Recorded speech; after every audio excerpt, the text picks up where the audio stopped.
Buenas noches a todos. ¿Me escuchan bien? ¿Sí? ¿Sí? Bien. Una alegría, un honor poder estar entre ustedes.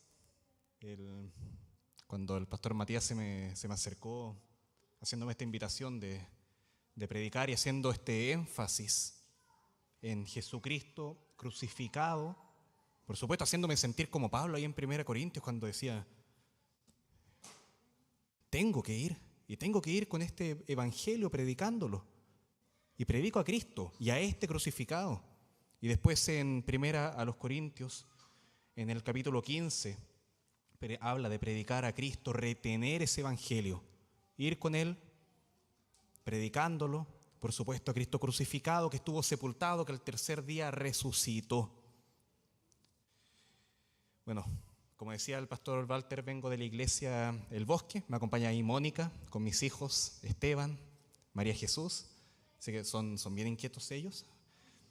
Y son como yo en todo caso cuando era pequeño. Ahora ya no soy tan inquieto, creo, dicen. Y antes de venir para acá, mis niños estaban jugando en el parque y una vecina, que es creyente también es cristiana, sabiendo que yo venía para acá, me decía: bueno, que el Señor te use, que ponga las palabras más hermosas en ti. Y yo le decía: amén, que así sea, porque voy a predicar de las palabras de Cristo en la cruz. Las palabras más hermosas que pudo haber dicho Jesucristo, clavado ahí en el madero, en amor, en misericordia, en gracia, en favor de nosotros, para gloria suya. O sea, esto debe ser algo que exalta al Señor, y esa es mi oración, por supuesto, en este momento: que el nombre del Señor sea exaltado, que ustedes sean edificados, confrontados, confortados, consolados con la palabra del Señor. Comúnmente se conoce esto como las 7 palabras del Señor. Pueden llamarlo, para que lo entendamos, en las 7 frases que el Señor dice al estar ya clavado en la cruz. Así que vamos a estar en varios textos, partiendo primeramente por Lucas, capítulo 23, versículo 34. Lucas capítulo 23, versículo 34. Dice: Padre, perdónalos porque no saben lo que hacen. Y Jesús acá está clavado en la cruz ya. Jesús está en el punto culminante de su sufrimiento físico, emocional, espiritual. Está rodeado de burlas, de abandono, de violencia. Y en medio de todo esto, Jesús se expresa. Y esta es la primera de estas 7 expresiones de Jesús desde la cruz. Ahora, yo no puedo asegurar que Jesús solamente dijo esto y nada más, ni que las dijo una sola vez. Puede que haya repetido esto muchas veces, no lo sé. Pero lo primero que puedo asegurar es que esto va dirigido al Padre. Padre, va dirigido a Él, recordando que en medio del sufrimiento Dios no deja de ser Dios y el Padre no deja de ser el Padre, incluso en la misma cruz. Y segundo, Él está haciendo una petición. Está rogando, la petición es que los pecadores sean liberados, que la deuda sea efectivamente cancelada. Perdónalos. Ellos no son capaces de dimensionar, de hecho yo todavía no soy capaz de dimensionar la infinita gravedad del pecado. Pero ellos siguen siendo, y así también yo, antes de conocer a mi Salvador, responsable de estos actos, culpable de pecado. Y aún así el deseo de Jesús es que el Padre los perdone. Jesús, al decir esto, y lo dice en voz alta, que todos lo escuchen, está siendo consecuente con todo su ministerio. El ministerio de Jesús, Él está haciendo énfasis en que su deseo a lo largo de toda su vida fue que los pecadores fueran perdonados. De hecho, Él mismo enseñó sobre este tipo de amor: amad a vuestros enemigos, haced bien a los que os aborrecen, ahí en Lucas 6, versículo 27. Cuando pensamos en la máxima expresión, lo más grande, la mayor expresión de amor de Jesús, de Dios, podemos pensar, por supuesto, en su muerte. Y Dios muestra su amor por medio de la muerte de Jesús. Pero ojo, también toda su vida fue una demostración de amor hasta la agonía. Y acá está, en medio de la agonía, mostrando eso. Mostrando amor a los soldados romanos que ejecutaban la crucifixión, quienes probablemente ignoraban la identidad de Jesús, mostrando amor al pueblo judío que pidió su muerte sin medir las consecuencias de lo terrible que estaban haciendo, mostrando amor a los líderes religiosos que lo entregaron por envidia, pecado. Incluso, considerando acá el versículo anterior al texto que leí, pareciera que se está dirigiendo a los dos ladrones que estaban crucificados con él ahí en la cruz. Por extensión, ¿de qué está hablando? A todos los pecadores por quienes él murió. Y entre eso estaba yo, entre eso estabas tú, nosotros. Es decir, abarca personas de cualquier nación, cultura, época que pudiera existir. Jesús está dispuesto a ofrecer su misericordia, incluso en medio del pecado más grave que podamos tener. Incluso en medio del pecado de matar al Hijo de Dios, aún así está diciendo, Padre, perdónalos. Su misericordia es más grande que nuestro pecado. Y está dispuesto Jesús a pedir perdón por aquellos que no lo merecen, incluso antes de que haya arrepentimiento. Ahora bien, ese es el anhelo de Dios. Pero para que sean realmente, para que esto efectivamente se lleve a cabo, es necesario que haya en los pecadores arrepentimiento. Pero también el pecador que se arrepiente tiene que tener fe en que realmente Dios puede y que realmente Dios quiere perdonarlo. Así que con esta frase, antes de que se manifieste cualquier muestra de arrepentimiento, ya tenemos la convicción. Si tú todavía no te has arrepentido, ya tienes la convicción al menos de que Dios desea que seas perdonado. Y Jesús acá entrega las garantías de que sí, eso va a ser así. Eso va a ser así. Así que ahora puedes acercarte sabiendo que Dios quiere que seas perdonado. Y puedes acercarte a los demás sabiendo que Dios desea y Jesús desea que sean perdonados. Cualquiera que sea tu pecado. Entonces nos acercamos con arrepentimiento, nos acercamos con fe en que Jesús murió en la cruz por eso. Y lo dejó claro con esta frase, murió por eso. Murió para que seas perdonado. Le pregunto, Jesús, ¿por qué estás ahí en la cruz? Porque deseo que seas perdonado. Y esta es la invitación para el pecador, pedir perdón en el nombre de Jesús, porque Jesús ya intercedió ante Dios en favor de los pecadores para que fueran perdonados. Ya hizo su parte. Y para que cuando vayas a Dios pidiendo perdón, Dios te diga, por supuesto que serás perdonado. Si Jesús ya intercedió por ti en aquella cruz, ya dijo Jesús, Padre, perdónalos. Miren, veamos la segunda frase. Ahí en Lucas 23 también, si estás ahí, avanzando el versículo 43. De cierto te digo que hoy estarás conmigo en el paraíso. Que son palabras dirigidas al ladrón arrepentido, que él ya había escuchado la primera frase. El ladrón ya tenía conocimiento de la primera frase. Mire, quiero leer desde el versículo 39. Y uno de los malhechores que estaban colgados le injuriaba diciendo, si tú eres el Cristo, sálvate a ti mismo y a nosotros. Respondiendo el otro, le reprendió diciendo, ¿ni aún temes tú a Dios estando en la misma condenación? Nosotros a la verdad justamente padecemos porque recibimos lo que merecieron nuestros hechos, más ningún mal hizo. Y dijo a Jesús, acuérdate de mí cuando vengas en tu reino. Entonces Jesús le dijo, de cierto te digo que hoy estarás conmigo en el paraíso. ¿Qué está haciendo el ladrón? Escuchó sobre el perdón, se reconoció pecador. Nota que él dice, justamente padecemos. Esto está bien, me lo merezco, soy un pecador. Y reconoce también la impecabilidad de Jesús. Este no tiene pecado. Y ahora en base a esto, Jesús perdona a los pecadores. Eso escuchó. El ladrón es un pecador, lo reconoció. Él le pide esto a Jesús, acuérdate de mí cuando vengas en tu reino. lo reconoce como rey, lo reconoce como la autoridad, el soberano, y Jesús le responde. Y literalmente le está diciendo amén. Literalmente le está diciendo eso. Y esto sí que va en serio, o sea, no hay espacio para dudas. Porque ojo, la frase anterior quedaba abierta a Padre, perdónalo, sí, pero primero tienen que arrepentirse. Sí, pero primero tienen que manifestar fe en Jesús como Salvador. Acá es amén simplemente.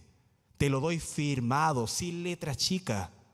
Hoy mismo, ni siquiera tienes que esperar hasta ese día en que venga en mi reino. Hoy mismo. Es una entrada inmediata a la eternidad. Recordando que la eternidad comienza desde ese momento. Y vas a estar consciente de todo. Y te darás cuenta, ladrón, de que vas a estar ahí. Vas a disfrutar de lo mejor que Dios te puede ofrecer.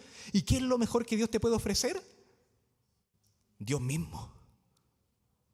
Recordando que 1 de Pedro 3:18 dice que Jesús es el justo que muere por los injustos para llevarlos a Dios. Lo mejor, lo más perfecto, lo más deleitoso que podrías tener es Dios mismo. Lo que hace que el paraíso sea paraíso no son las calles de oro, no es una mansión, no es que no habrá enfermedad, que no habrá ya más maldad. Lo que hace que el paraíso sea así, el paraíso, es que Dios se va a estar allá en toda su plenitud, en la persona de Jesucristo. La pregunta ahora es, ¿y yo qué hice para merecer esto? Ladrón de la cruz, tú no eres digno de que el Señor te dirija siquiera la palabra. Yo no soy digno de que el Señor me mire. ¿Qué es el hombre para que lo consideres siquiera un poco? Nosotros decimos, Jesús, yo te puedo ofrecer cosas.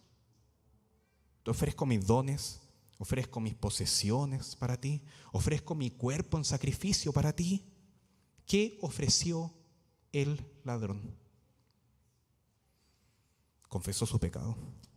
Confesó su pecado, reconoció la justicia de Dios, la injusticia de él, y creyó en esta persona, en Jesús, que estaba ahí, en una cruz, sangrando, débil, y creyó en él. Cuando vengas en tu reino, imagínate cómo se veía, y le está diciendo, sí, yo te creo, y no me merezco nada, pero a pesar de eso lo obtengo todo ahora.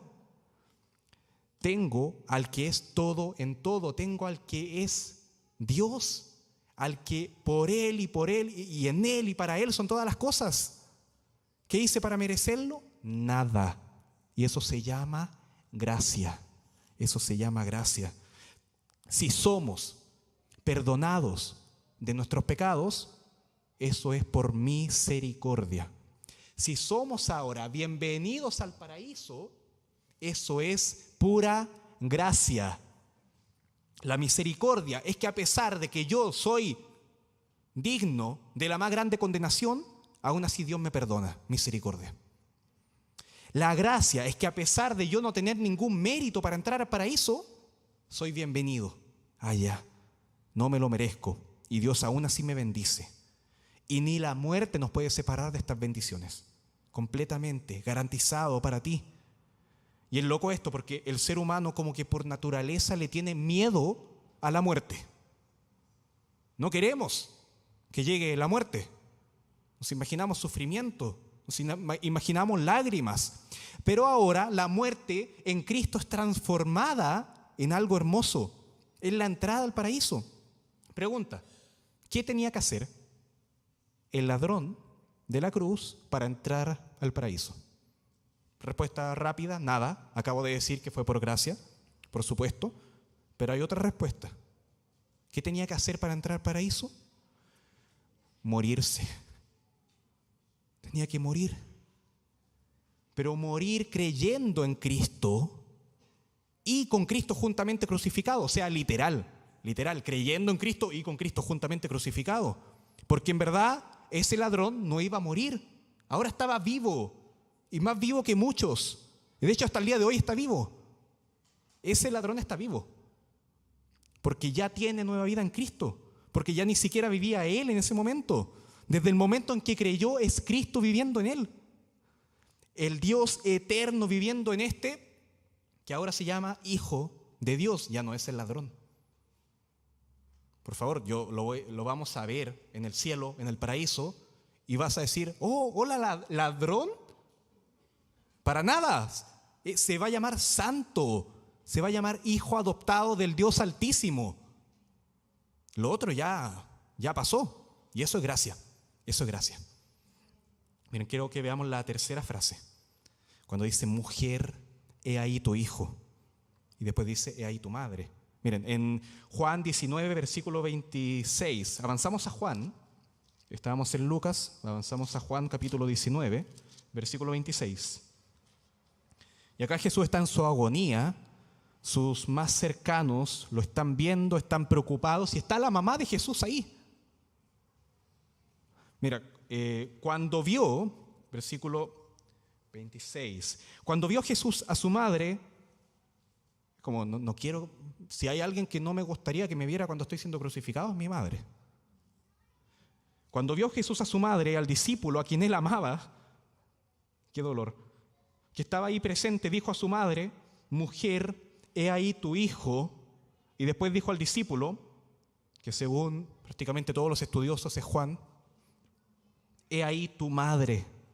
Y desde aquella hora, el discípulo la recibió en su casa.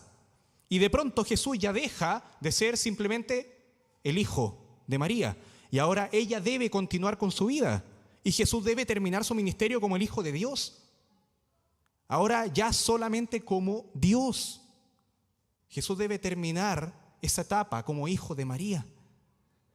Y ahora es el Hijo de Dios que resucitará al tercer día, que luego ascenderá a los cielos, que se sentará, como decían acá también, a la diestra del Padre, y que luego volverá y comenzará lo que ya saben, los que han estudiado quizás escatología, los tiempos futuros, todas esas cosas que van a pasar después, Jesús como protagonista. Pero no hay ya la misma relación con María, mamá. Y acá se refleja que Él está cumpliendo su misión como redentor más que como un hijo terrenal. Pero no se olvida. Se preocupa también por su madre. Él en la cruz está manifestando este amor ágape, este amor incondicional, este amor que solamente podemos verlo bien en Dios. Pero no desconecta eso del amor filial, ese amor que puede tener un padre por su hijo, una madre por su hijo, un hijo por su mamá, entre hermanos, entendiendo que en la cultura judía de aquel entonces, y probablemente ustedes que están estudiando Deuteronomio ya han visto algo sobre las viudas, y también en aquella cultura, en los tiempos de Jesús, una mujer que quedaba viuda y además con la muerte del hijo mayor era algo terrible. Y Jesús no se desprende de ser el hijo de María sin antes ordenar todos los asuntos, siendo obediente hasta el fin, considerando el mandamiento de honrar a sus padres, a su madre, hasta el final. Imagínate cómo sería Jesús partiendo y María, arréglatelas como puedas. No, su obediencia es perfecta, hasta el punto incluso de que la agonía no olvida sus deberes. Pero primeramente su compasión es perfecta, no es pura obediencia, es ternura perfecta. No es un Salvador lejano que solo cumple su misión y luego se va. Se preocupa de, además de salvarte, que quedemos bien y que nosotros nos sigamos cuidando. Como si dijera, yo me voy, pero ustedes deben seguir amándose los unos a los otros. Y prueba de eso es que una de las primeras cosas que la iglesia tuvo que tratar, ahí por Hechos 6, fue el tema del cuidado de las viudas. Lo primero, una de las primeras cosas prácticas que tuvieron que tratar. Eso nos llama a reflexionar, a pensar cómo nos estamos preocupando de los demás. Si vemos a la iglesia realmente como esta verdadera familia en la que consideramos al anciano como un padre, a las ancianas como madres, a los niños como hijos, y los cuidamos como nuestros hijos también, a los demás, a todos como hermanos. Uno lee Efesios 2:10 y recuerda esto, claro, la salvación es un regalo, la salvación somos salvos por gracia, pero también recordamos que Dios preparó las buenas obras para que anduviésemos en ellas. Efesios 2:10. Ahora, pregunta, ¿cuáles son las buenas obras que Dios preparó para Juan? Uno podría pensar, bueno, grandes cosas, grandes predicaciones, viajes misioneros, escribir primera, segunda, tercera, el Apocalipsis. Por favor, grandes cosas tenía Dios preparada, grandes obras para él. El cuidado de su mamá, el cuidado de María, primero. Cuando Jesús está en la cruz, Jesús no le dice desde arriba, oye, acuérdate de escribir Apocalipsis, que va a estar súper bueno. No le dice eso. Y se cuida a María. Necesito que la cuides a ella. Lo primero, la buena obra que Dios preparó de antemano para Juan. ¿Cuáles son las buenas obras que Dios preparó para María? También el cuidado de este jovencito, de Juan. No tenían que complicarse tanto en cuál es la voluntad de Dios para mi vida, qué es lo que Dios quiere para mí. De pronto nosotros nos damos mucha vuelta en querer conocer cuál es la voluntad de Dios para mi vida en tales asuntos. Y quizá la respuesta es tan sencilla como mira lo que tienes delante y al lado tuyo. Tengo un papá, tengo una mamá, tengo hijos, tengo amigos, tengo hermanos, tengo una iglesia. Cuídalos, vela por ellos, vela por ellos. Santiago decía, la religión pura y sin mácula delante de Dios, el Padre es esta: visitar a los huérfanos y a las viudas en sus tribulaciones. Listo. Santiago 1:27. Partir por ahí, partir por casa, diríamos comúnmente. Y bien, vamos avanzando. Queremos que llegara a las 7 frases, 7 palabras de Jesús. En la número 4, cuando Jesús dice, Dios mío, ¿por qué me has desamparado? Lo pueden ver ahí en Mateo 27:46, Marcos 15:34, lo repito, Mateo 27:46, Marcos 15:34. Y además, ojo, que Jesús está citando aquí también el Salmo 22. Yo he leído por ahí que incluso es posible, no lo puedo asegurar, incluso es posible que Jesús haya citado todo el Salmo de memoria estando en la cruz. Lo cual sería un peso tremendo ese salmo y un peso tremendo ese momento también. Ahora, no puedo asegurarlo, tampoco puedo negarlo, como sea, pero Jesús se está identificando, está diciendo el Salmo 22, oye, me identifica en este momento. Y quiero que lo sepan. Salmo 22, versículo 1. Dios mío, ¿por qué me has desamparado? ¿Por qué estás tan lejos de mi salvación y de las palabras de mi clamor? Y ojo que este salmo no es sola y pura desesperación. Es un salmo que comienza con angustia y dolor, sí, comienza con algo así como la cruz terrible, pero si lo leen hasta el final van a encontrar victoria. Van a encontrar a un Dios adorado, un Dios exaltado, y que el Mesías prometido es el que cumple todo esto. Comúnmente se conoce como salmo mesiánico, que hablaba del Mesías, del Cristo. Por supuesto que Jesús está en ese momento sintiendo una angustia que yo no puedo describir desde acá. Está cargando el pecado de todos los pecadores que serán perdonados. ¿Cuál es el mayor sufrimiento de Cristo en la cruz? ¿Los clavos? ¿Los látigos? Miren acá, al que no conoció pecado, por nosotros lo hizo pecado, para que nosotros fuésemos hechos justicia delante de Dios. En él se hizo pecado y sufrió las consecuencias del pecado. Era necesario que Dios el Padre dejara caer toda su ira sobre Jesús el Hijo para que se hiciera efectivo, real, que el precio de nuestro pecado estaba siendo cargado. Consideremos que la consecuencia de nuestro pecado es muerte, separación de Dios. Es Dios dándonos la espalda, viendo nuestro pecado, diciendo yo rechazo eso, te rechazo a ti.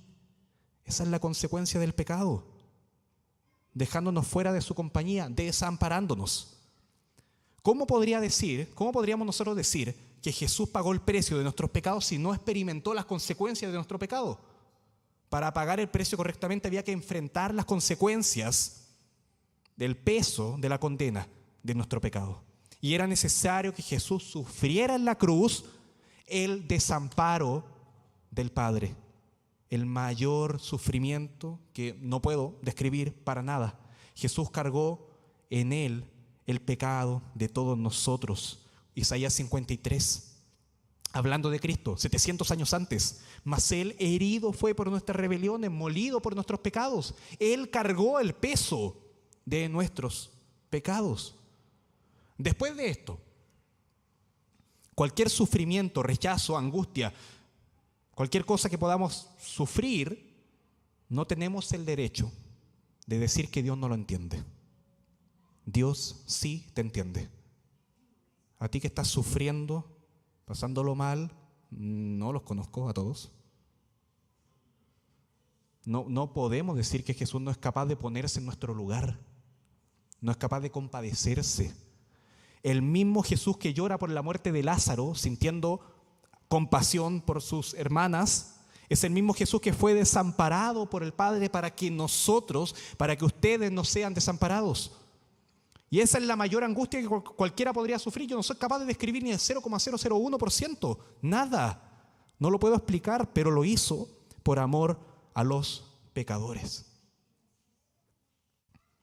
En relación a esto mismo, nos viene ahora la quinta frase, la quinta palabra de Jesús en la cruz. Tengo sed.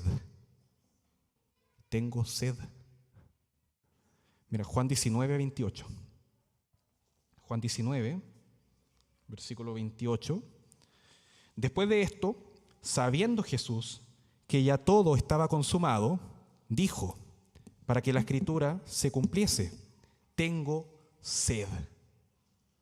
Jesús vino como un bebé. Soportó 9 meses en el vientre de su madre. Se encarnó como un hombre con limitaciones de hombre, sin pecados o sí. Pero con todas las limitaciones pudo sentir frío, calor, hambre, sed, tristeza, angustia, enojo, humanidad. Jesús está ahí en la cruz y lleva horas así, lleva horas en la cruz. No sé si saben cuántas horas. Miren, Marcos 15, 25 decía que era la hora tercera cuando le crucificaron. En serio, ese versículo dice solamente eso. Era la hora tercera cuando le crucificaron.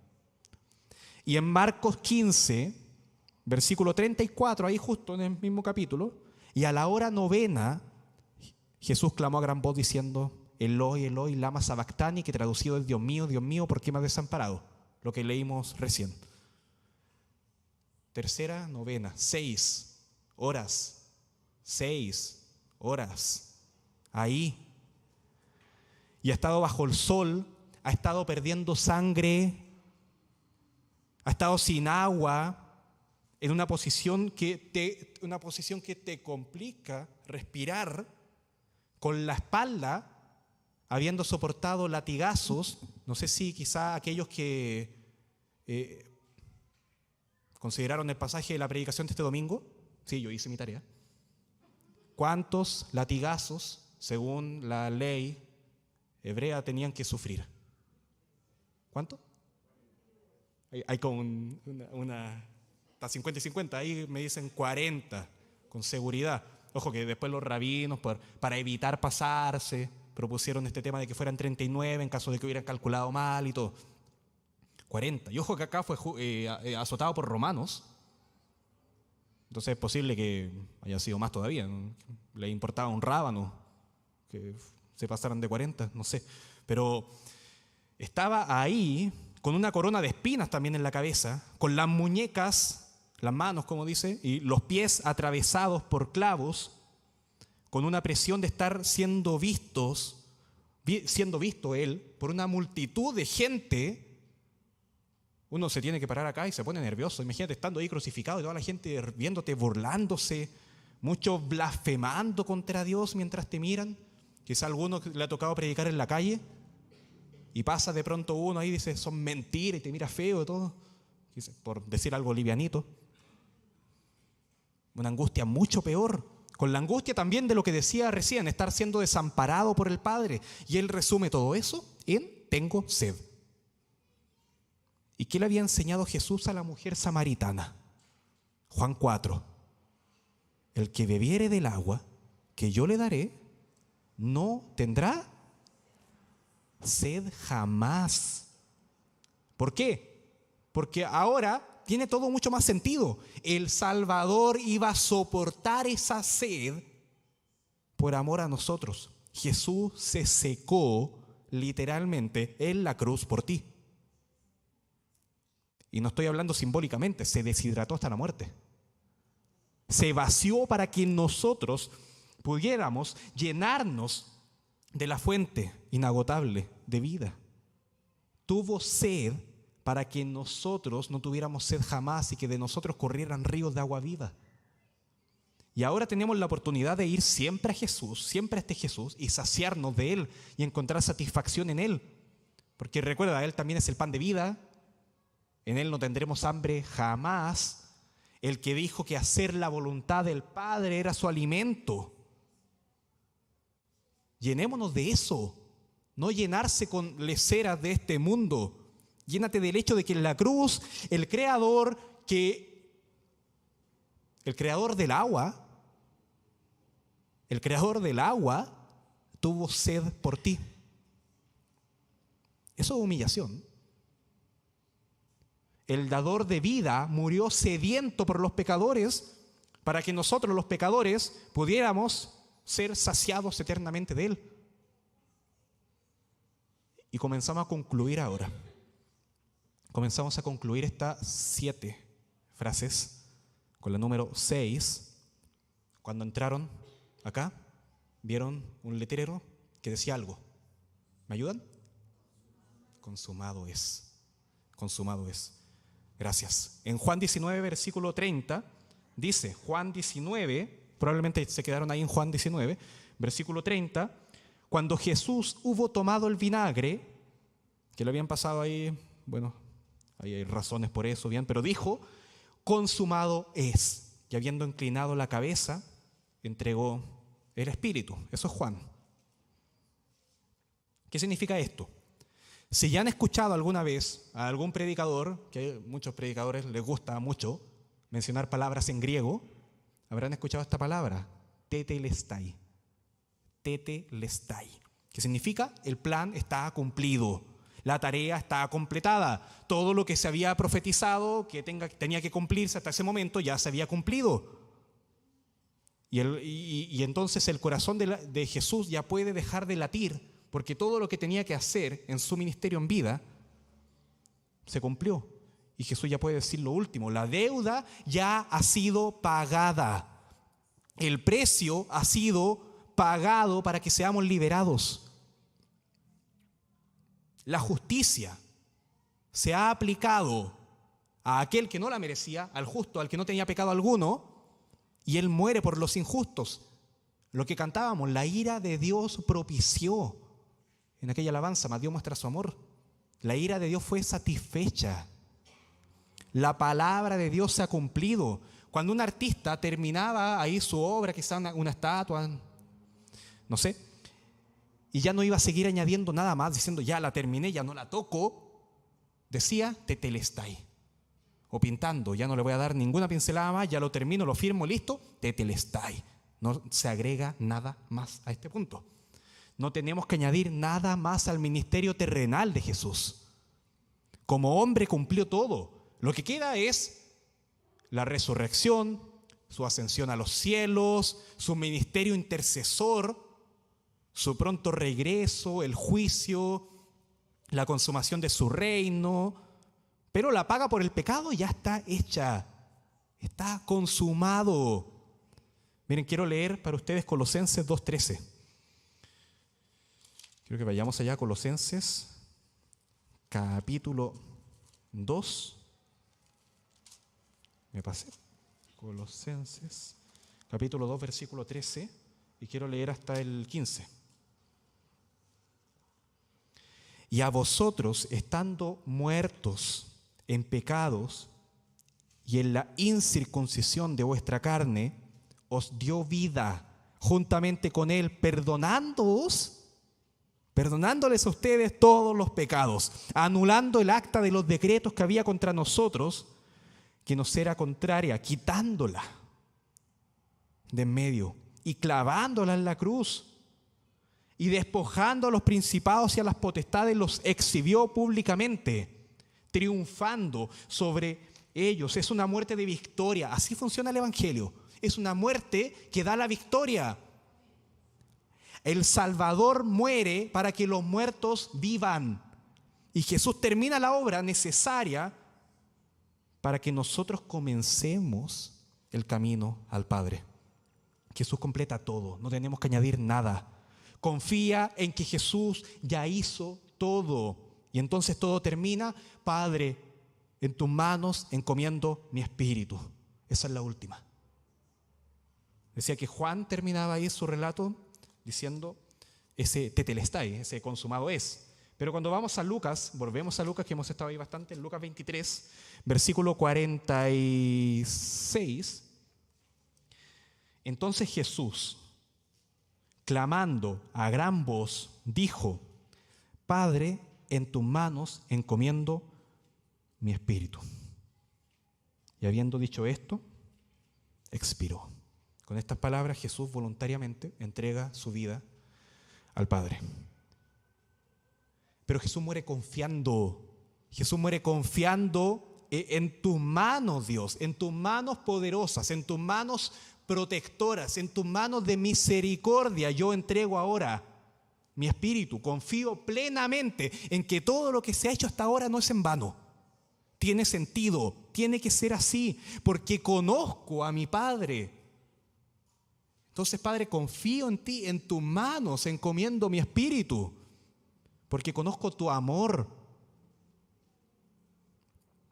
En Juan capítulo 10, quiero leer para ti estos versículos. Juan 10, 17, dice: por eso ama el Padre, porque yo pongo mi vida, hablando Jesucristo, para volverla a tomar. Resurrección. Ojo, está hablando de esto, lo que viene después de esto. Nadie me la quita, sino que yo de mí mismo la pongo. Tengo poder para ponerla, ahí en la cruz, entregó su espíritu. Tengo poder para volverla a tomar. Este mandamiento recibí de mi Padre. Entonces él, conociendo la voluntad del Padre, confiando en ella, haciendo la voluntad del Padre a la perfección, confiando en que Dios terminará la obra. Pero todo esto, sin fe, es simple religión y tradiciones de Semana Santa. Queda en eso. Pero con fe, cuando añadimos una fe verdadera en este Salvador, todo es diferente. Se transforma en verdad. Nota que Jesús está acá haciendo alusión al Salmo 31. No sé si acá lo cantarán. Que dice: en ti, oh Jehová, he confiado, no sea yo confundido jamás. Es hermoso. Líbrame en tu justicia. Inclina a mí tu oído. Confío en ti. Líbrame pronto. Confío en ti. Sé tú mi roca fuerte y fortaleza para salvarme. Confío en ti. Me encomiendo a ti. Porque tú eres mi roca y mi castillo. Por tu nombre me guiarás y me encaminarás. Confío, tengo fe. Sácame de la red que has escondido para mí, pues tú eres mi refugio. En tu mano encomiendo mi espíritu. Salmo 31. En tu mano encomiendo mi espíritu. Tú me has redimido, oh Jehová, Dios de verdad. Por eso la salvación se trata de fe. La confianza en un Dios que salva. Y ahora nosotros encomendamos también nuestras vidas, y eso es lo que tenemos que hacer, y el llamado a encomendar nuestras vidas confiando en este Salvador poderoso y nuestro, recordando que la salvación es por gracia, por medio de la fe. La salvación se trata de confiar en la misericordia de un Salvador que dice: Padre, perdónalos porque no saben lo que hacen. La primera frase. La salvación del Evangelio se trata de la gracia de un Salvador que dice, al que no hizo nada para merecérselo, de cierto te digo que hoy mismo estarás conmigo en el paraíso. Gracia, la segunda palabra de Cristo en la cruz. El Evangelio se trata también de ese amor compasivo, de un Salvador que ama, que se preocupa y que se sigue preocupando y sigue amando, que conoce nuestra necesidad de lo que necesitamos. El mismo Salvador que dice a María, mujer, he ahí tu hijo, y al discípulo le dice, he ahí tu madre. Cuídense, ámense. El Evangelio se trata de un Salvador que sufre, un Salvador sufriente, que por amor soporta el desamparo. Por amor soporta el desamparo del Padre más terrible, de los castigos. Lo más insoportable que podríamos siquiera imaginar, nunca sabré cuánto costó ver mi pecado en la cruz. Lo cantamos también a veces. El más terrible de los castigos, de aquel que no tenía pecado alguno, por todos los pecados de todos los pecadores, que el Señor en su misericordia salvaría. El Salvador que siendo Dios se hizo hombre y experimentó el sufrimiento diciendo, tengo sed, soy humano, también sufro, también puedo compadecerme en la cruz. Acá no me olvido de eso por amor a ustedes. Y que siendo hombre, aún así venía en cumplimiento de este plan perfecto que es el Evangelio. Y es un plan al que solamente Dios podría acceder, pero que ahora dice Jesús en la cruz, con toda autoridad, consumado es. El plan está completo. Y el que entrega su vida en plena confianza a este Padre Celestial. Y nos invita ahora a nosotros a depositar toda nuestra fe y absolutamente toda nuestra confianza en Él. Y poder decir, Señor, en tus manos encomiendo mi espíritu. Señor, en tus manos confío toda y absolutamente toda mi vida. Es una invitación a tener fe en este Salvador real. Un Dios de gracia, un Dios de misericordia, un Dios de amor, un Dios que no se olvida, un Dios que sufre el desamparo, un Dios que siendo hombre se humilló, que siendo Dios se humilló haciéndose hombre, pero que también tenía la autoridad para decir ahora este plan se ha llevado a cabo, siendo Dios, con total confianza. Me gustaría orar por ustedes, para que el Señor los fortalezca en esto, en su gracia, en la misericordia, que no olvidemos estas cosas. Por supuesto, también oro por mí. Necesitamos todos, los niños también, estar derramándonos delante de Dios. Decir, Señor, te necesito, solamente tú puedes salvarme. Que eso sea una realidad y que eso llene y que crezcamos en eso para gloria y alabanza de Dios. Eso es lo que quiero que oremos en este momento.